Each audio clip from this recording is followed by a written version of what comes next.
Hello and welcome to Exponential Potential. And we've got a juicy episode for you today. And I'm joined by the lovely Jen. Hey, how you doing? I'm good, thank you, Claire. I'm really good. And I'm loving this is one of my favorite topics, this theme of the month, all around balance and creating balance in our lives, in our work life, in our personal life, in all areas of our life. And it's so key to creating a fulfilling and joyful life. I think it starts with balance. And it's a lovely time of year to do this too, because Mm. I'm got my browns out, but in the northern hemisphere it's autumn or fall depending on where you are in the world. And so things shift away from kind of being outside and kind of being out in nature as much, because often the days are colder and wetter, you're inside, you're Shorter. dashing more. And then, the supermarkets start to get full of Christmas stuff. So the year is zooming by. And, Mm. and so for many people, there's all of these little cues racking up that it's busy. Get busier. And juggling those demands is really hard. Yes. Yeah. So we're really sort of delving into navigating life's demands with ease. And that seems maybe a little bit out the ballpark, but it is possible. And just knowing the tools and the way of being to be in that place, because it is a shift. But again, as we've talked about before, we can take micro steps, we can take micro steps, we can take big leaps if we want to.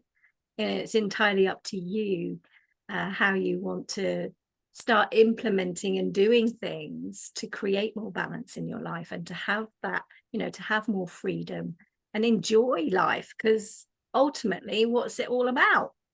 Ah, for That's another sure. that's another episode entirely, isn't it? What's That's life definitely all another about? one.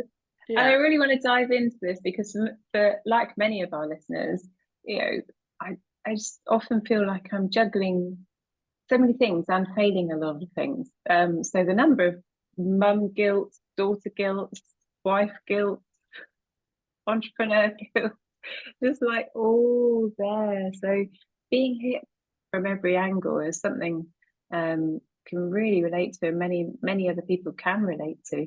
Um, so so why do you think we find it so tricky balancing work life and personal life? I think, as you know, life is busy without a doubt, and we get so caught up in that. Uh, and I don't know whether you've noticed this, Claire, but the last couple of weeks have really been a bit of a whirlwind for me. The energy has just been, I mean, real loads of momentum. Um, and it's tricky to find the balance between doing too much, and or not doing enough. And I think because we're always so busy, there's our to-do lists never shrink. Have you noticed that?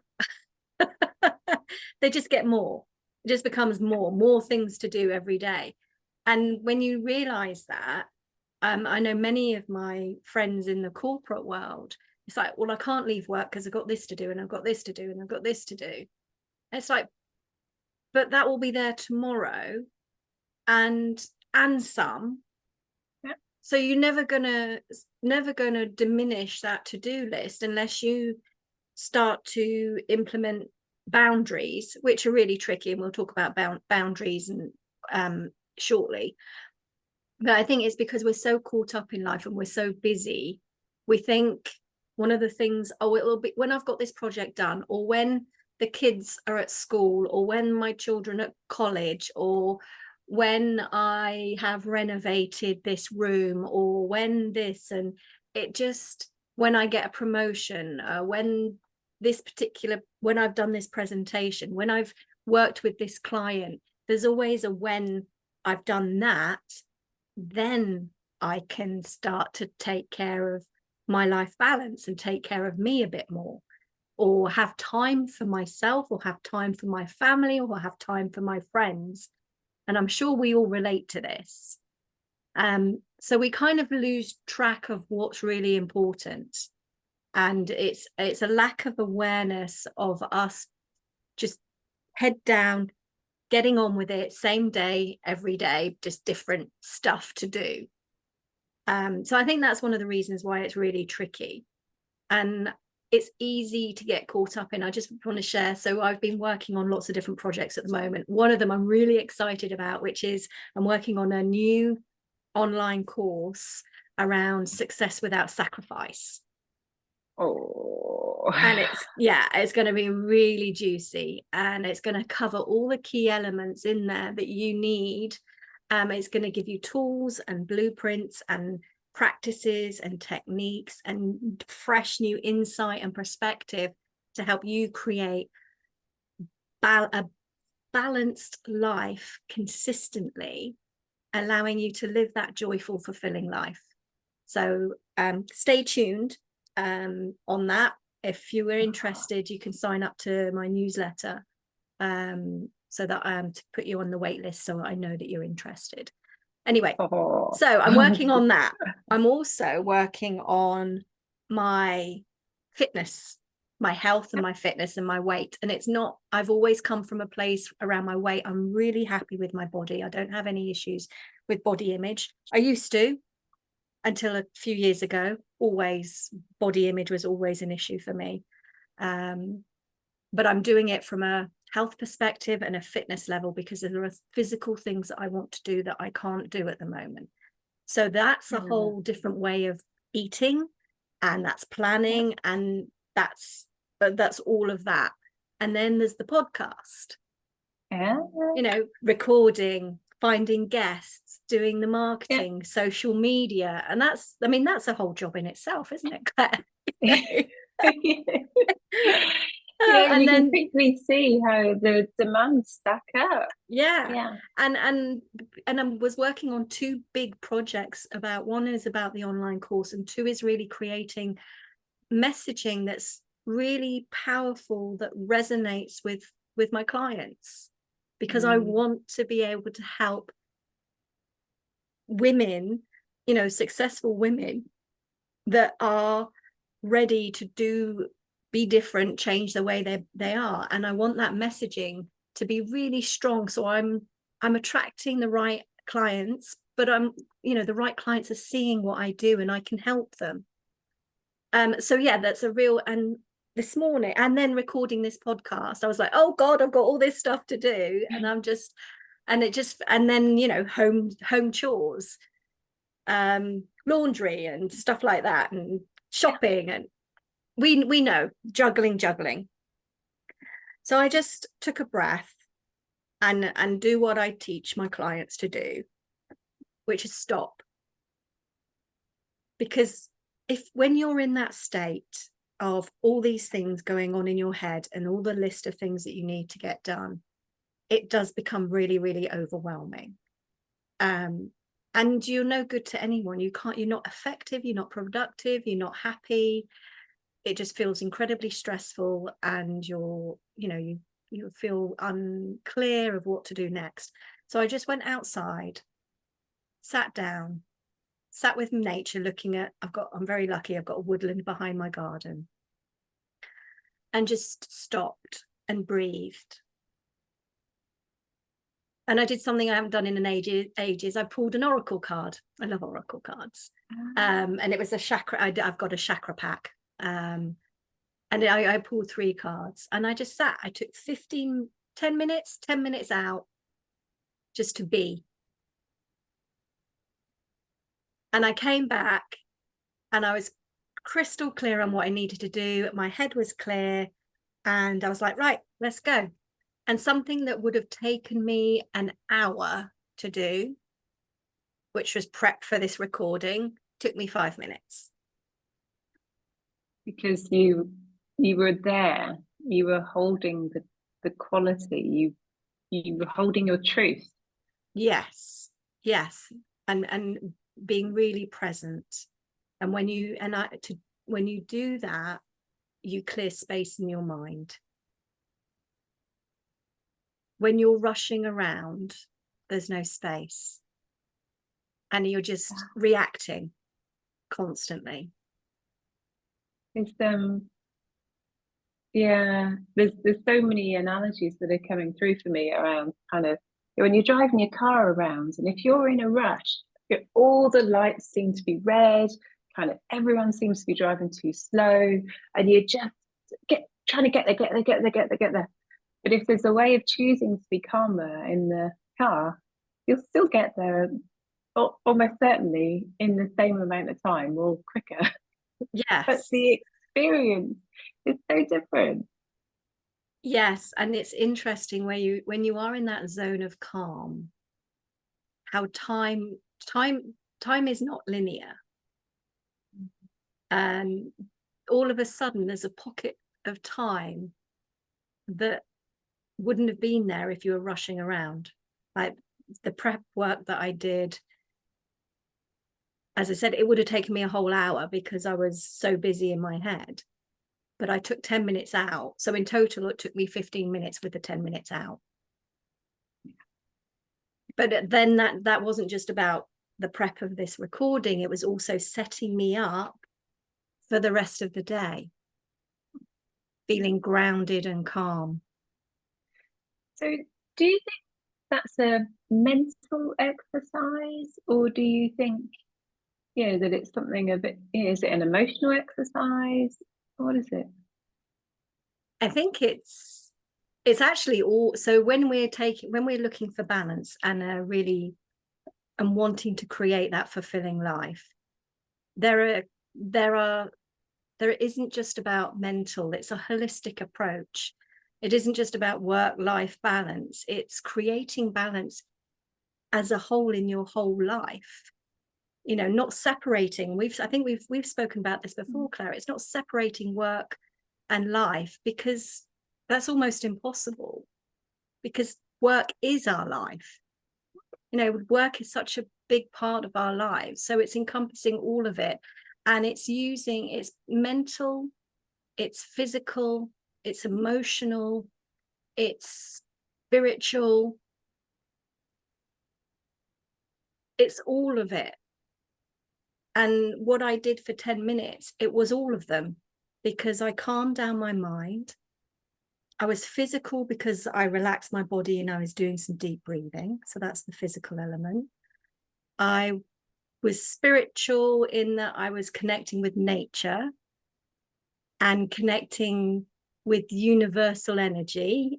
Just, picking an oracle card, tuning into myself, into my inner self with my oracle cards. And emotionally, I felt calm. So it was all the key elements of that, the holistic approach of mental, physical, emotional, spiritual.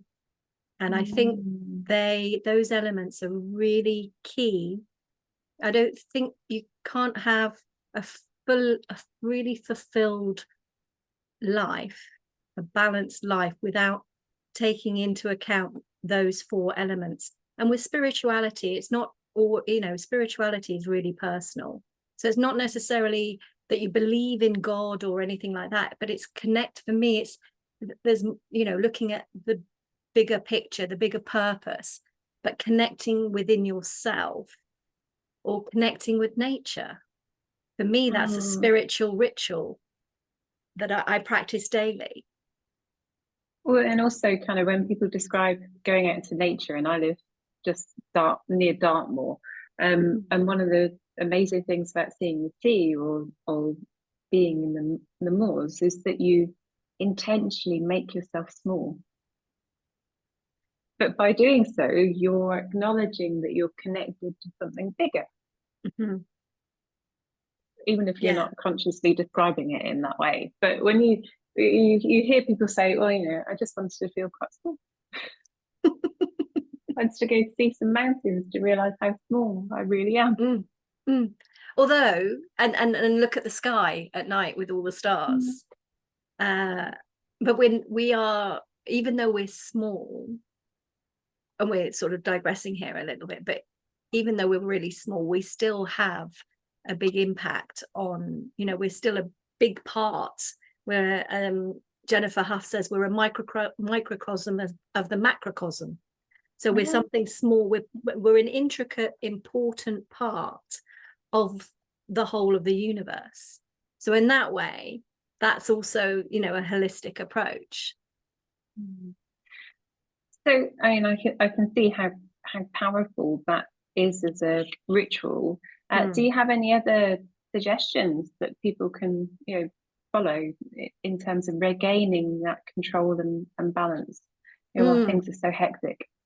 Yeah, it is, isn't it? Especially we're bombarded with so much as well.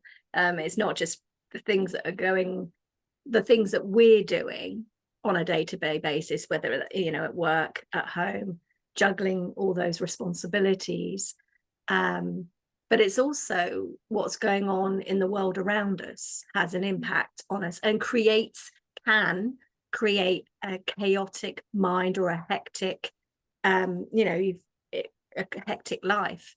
So I think it's really key to, first of all, we can all make time, because that's one thing when we're busy and it's hectic, we struggle with finding the time.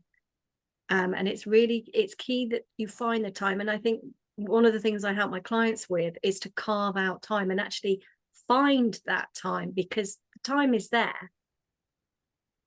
Just how do you find that time? And there are things that you are doing that are wasting your time. And I'll just going to hold up my phone. That's a bit blurred there. Scrolling through social media, you know, any of the social medias that don't bring you anything. I'm much more aware. I'm very conscious of how much time I spend on my phone. And yes, there's a lot of really good things and helpful things. I mean, you can find us on social media, but there are also a lot of things that really distract you. And you can lose an hour on your phone scrolling. So that's somewhere you can find time. So there's so many areas in your life where there are time leaks. You know, doing everything yourself. So time is really key. Carving out, making time is really important. And then when you have time, is just to create some space by getting present, however you get present. You might not feel calm enough to be able to sit and breathe. You might need to have a good dance, be a bit physical, shake it out. And then just sit down and look at the areas in life where you feel out of balance. What are the situations that are pulling on you? Who's pulling on you? You know, who's draining you? Who's taking you out? So I think that's where you need to start, is becoming more self-aware, and also, you know, aware of your situation around you, but also self-aware of how you're taking yourself out, how you're getting in your own way. You know, what are you allowing to upset you, or who are you allowing to upset you? And looking at, well, what's the importance of that? What does that matter to me right now? So that's about the emotional aspect. And then putting things in place. So once you've carved out time, putting things in place. And again, my checklist is got a really powerful morning and evening ritual. And there's a saying, and I can't remember who said this. I'm really apologize for not being able to quote, to give kudos who quoted this. A good night's sleep starts when you wake up in the morning. And a good night's sleep is really key to balance, you know, to feeling balanced and energized. Oh, for sure. So I've got a really good ritual, a morning ritual. So it starts, so I should actually put the evening ritual first, but it starts with creating more time and space in your morning. And then it starts just being aware, tapping into how you feel through the day, and taking little reset breaks, taking little 5-minute, 10-minute breathers.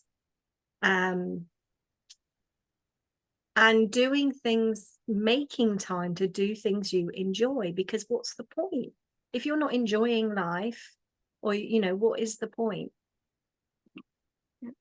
It's so key to for our own well-being. And if you want to live that fulfilling life, and I know there's many people that are workaholics because one, they really, really love what they do, but then they're sacrificing their home life. But you might not know another way of going about this. You might not know how to enjoy your life, because it's very easy to get wrapped up in it, isn't it? I mean, we've both been there. Yeah, for sure, for sure. And it's you can change it. Doesn't matter how high level your job is, how much pressure at work that you have the ability to change that. And and it's a kind of seduction, really, in terms of identity. Often with work, we talked about ego, in kind of one of the recent episodes, and there's so much around busyness that sticks to who you are. You know, if you want a job done, go to a busy woman. So you kind of you create this sense of, yes, I'm a busy, productive, handle anything, bring it all here. But you just like attract more and more and more demands. And you create a lot of, it's definitely not intended as blame, but I think sometimes you need to stand back and realize how much you are creating. Yes, and that's where boundaries come in place as well. I mean, I remember being at work and there was always people that were rushing around, rushing with a, you know, well, back in the day it was a clipboard. Yeah. Clipboard and pen, and they'd be like, oh no, yes, I've got 2 minutes for you. I just got 2 minutes. I've got to go do this. And they're constantly rushing and rushing, because it's seen, you know, it is seen to be, oh wow, they're really productive and really busy. But not necessarily very effective. Yeah. So boundaries are important. Learning how to say no to others, and yes to yourself, whether that's at work. And that's a bit trickier with a boss, to say no to your boss, but there are ways, and you know, there are ways to have that communication in terms of, okay, you know, and that's where time management comes in. How important is it, and how urgent is it? Are you asking me what to do? You know, the things that I need to do. You're asking me to do something. How important, how urgent is it? So communication is really important, because then you can say, okay, but you've just given me this, this, and this. So what do you want me to do first? Well, and dare I say, asking for help. Yeah. It's like, even saying it was like, makes me feel really uncomfortable. It's interesting, isn't it? Asking for help. Why that's so for women. So we are, especially Gen Xers, it was the era of women being really independent, is the, you know, being independent, going to work, high level position, and having a family, and doing everything at the house, or majority, you know, because we wanted to prove that we are just as good as men. I can do it all. I can have it all. So that there's that, and I don't need a man to support me kind of attitude. And that, again, that's a balance. We went, I think my humble opinion, I think we went way too far in terms of independence, because now we're at that point, or so many of us are at that point of going, no, I can do this myself, and sort of wearing that badge of honor.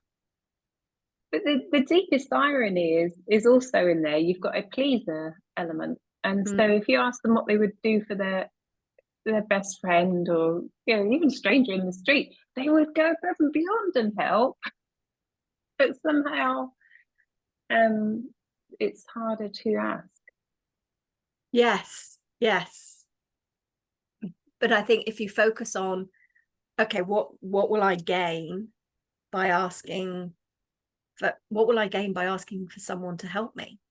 How will this better serve me? How will this have a better impact on those around me? You don't have to do it alone. You don't have to do it's You know, there is nothing to prove. You don't need that validation. You are already whole. You were born worthy. And sorry, if I can just share as well, because asking for help was a big thing for me, and it also came on the back of a lot of inner child work. And it was, if you're not asking for you, ask for 7-year-old you to demonstrate that it's okay, and that you're going to find help for them. It doesn't have to be for you in the here and now. Maybe just asking for help as a message to inner you that, you deserve help. You deserve people being there because they are there. And yeah, one of the things, the biggest thing around not asking for help is that proving element, proving to yourself, or proving to your parents, or proving to society that you are good enough, is huge. And I do a lot of work with clients on really filling them with self-worth and self-love, so there's no longer a need to feel like you have to prove yourself, because there is nothing to prove. So boundaries, asking for help, it's just a question. I'd love, I mean, you did, we collaborated, that was help, that was support, and amazing.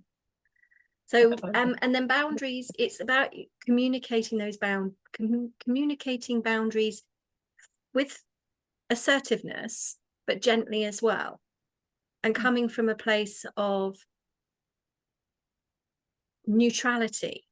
So you're very calm about what you're asking for. So before you go into those conversations, it's helpful to do some deep breathing and relaxation, and focus on actually the reason why you're doing that. Why am I setting boundaries? What's more important? What really matters here?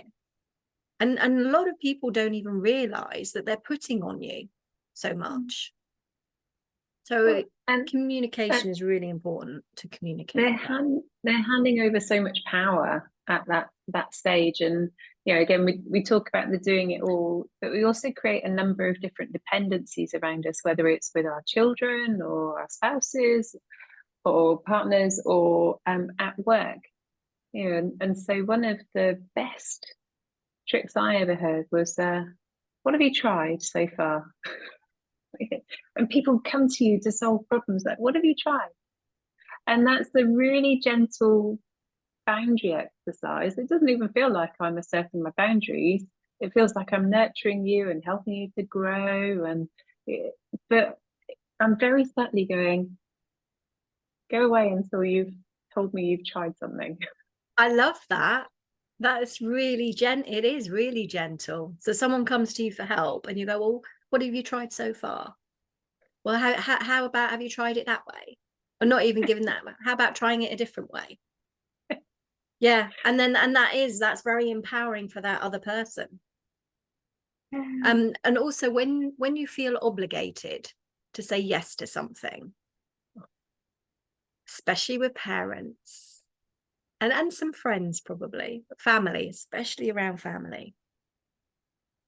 It's quite interesting, I'm living in Italy, so there's so many expectations on their children here. So obligation is really drilled into the children. Obligation to be there every Easter, every Christmas, every birthday. Or mama or nonna need this and they need that and they need it now. And they don't actually.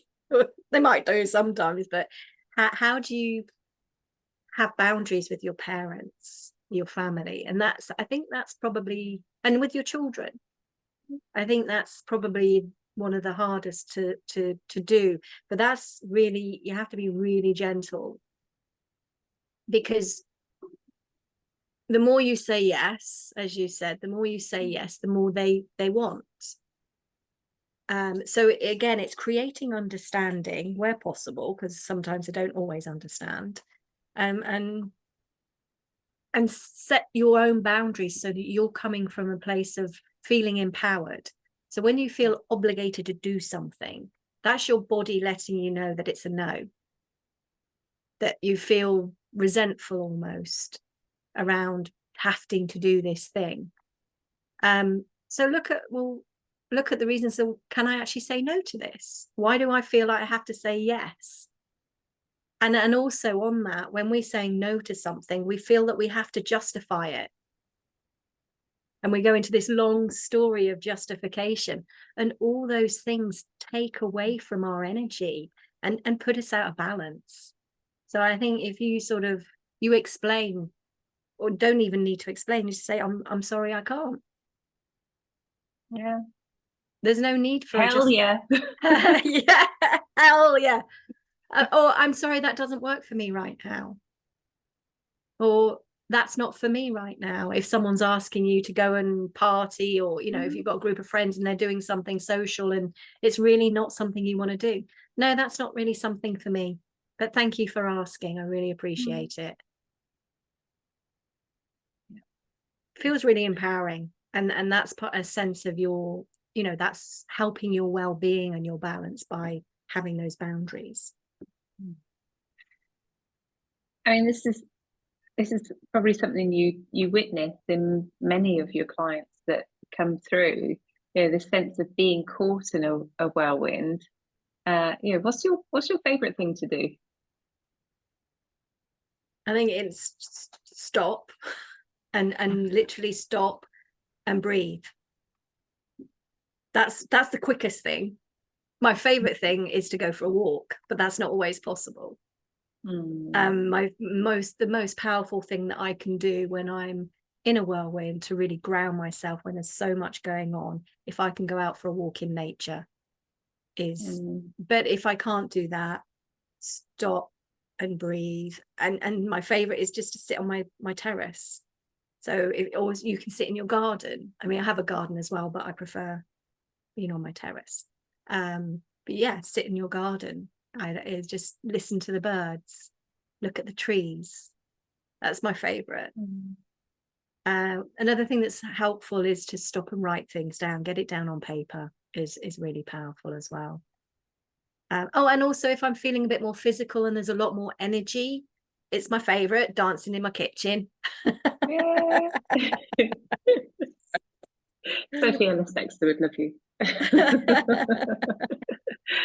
Yeah. And both of those things I enjoy. And I think that's important if you are doing something to help come out of that whirlwind. It needs to be something you enjoy. So if you don't feel, if walking in nature isn't something you enjoy, then don't do it. You know, find something that you enjoy doing that relaxes and calms you, not heightens your adrenaline. Well, some people really enjoy going for a run to clear their head, which is okay. But as women, when we get over 40, as a woman, if we're creating too much adrenaline, we also create cortisol, which is a stress. It's both of those are stress hormones, and our hormones as we're going into menopause are already out of balance. So if we're creating more adrenaline and more cortisol in our body, that then has an impact on our hormones and creates imbalance in our hormones. So it's not such a good idea to go for a run. It might be just a brisk walk or a dance, but long-term physical high impact cardio is not necessarily good for women over 40 in terms of balancing hormones and things. So, you know, some really good examples of, you know, creating or cultivating a sense of calm, a sense of harmony. Any other good tricks? I'm squeezing her, audience. I'm squeezing her. Self-care, but I think there's a secret to all of this, to creating balance and having a fulfilling life, and it's really simple. Before I say that though, I'd like you just to think about ask yourself a question of how far down on the list is your well-being? When you think of your well-being, where is that on your list? And what and who comes above that? So it's about making a choice. I think the secret to all of this is making a personal choice and making your personal well-being a priority. Yeah. Because if you don't, then you won't be having that balanced, consistent life, and you won't be able to have a really fulfilling, yummy, joyful life because your well-being is too far down on your list. And I know that's very difficult for very busy working professionals, because no, work comes first, or no, my partner, my children come first, then my partner, then my parents, then my job. Oh, and then it might be me. Yeah. But if you're not taking care of your well-being, and I actually, there was a really good episode I did right at the beginning with Yvette Murray around mental well-being. And if you're not taking care of those things, then you will struggle. And I think Claire, we're going to be doing an episode with Claire around the impact of stress and where it can lead us if we don't take care of ourselves. So your well-being, the secret to all of this is making the choice of whether you want somebody to take you out. And when I'm talking about taking you out, I don't mean taking you out for dinner, out for a show, out down the pub. I'm talking about taking you out of your alignment, out of your balance, allowing somebody else to trigger you or upset you or get you angry. It's making that choice. Am I going to let that person get me really riled up, or am I going to choose my well-being and ground myself and stay grounded and realize this isn't about me, it's about them? And 99% of the time it's about the other person. And I think that's a lot of where the emotional balance comes from, not allowing other people to take you out. But the secret to all of this is making a choice and being diligent to ensure that your well-being is a priority. And that is really difficult to do. And that's where a lot of my clients need some support and help to help them shift, because that's not the way that's not how we live, is it? Most people. No. But this week, McKinsey published a strategy, kind of handling the future and how you can prepare organizations for the future. And one of the top 10 areas was around cultivating a different kind of leadership. Which again still feels like it's about everybody else. But the number one part of that was leaders prioritize their well-being. So it's really, the world is shifting in such a positive way on this, because it's recognizing the long-term value of well-being. Yes, and that's what it is, isn't it? All that busyness is all short-term. Yep. But your well-being, your balancing, it's long-term, and it has such an incredible impact on your life and your loved ones, and in all areas and elements of life. Yeah. So we managed to get to the secret then to creating and maintaining balance. Yes. Told you, audience, I was going to get it. Yeah, that is the secret. And just a point on self-care. Self-care can be many, many different things. But for me, self-care is really connecting with, yes, taking a bath and really enjoying a nice, relaxing bath. But for me, self-care is really about creating space, connecting with my inner self, and connecting with the bigger, more, something more purposeful, something with bigger meaning than my day-to-day life. So connecting with nature is kind of my sanctuary, and it's finding what your sanctuary is and doing it. Yeah. So yes, it's just so powerful. the ideas, the practical techniques, the reason why it's so important. And you can, I am so grateful that you took 10-15 minutes out, because the depth and value of our conversation has been really impactful. Thank you. Thank you. How can people find out more? When can we get the course? When it's built. I'm in the process of creating it, so I'm not even going to put a timeline on it right now, because it's in its very early stages. I'm birthing it.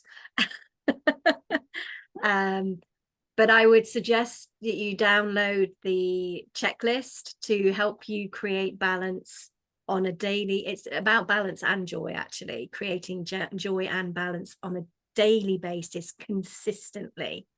And you don't have to use it as a checklist, because it might feel a bit more like, don't look at it as a to-do list, but you could print it off and just take a couple of things on that a day and build on it. So do it gently at your own pace and look at what resonates with you, because it's very flexible and very adaptable.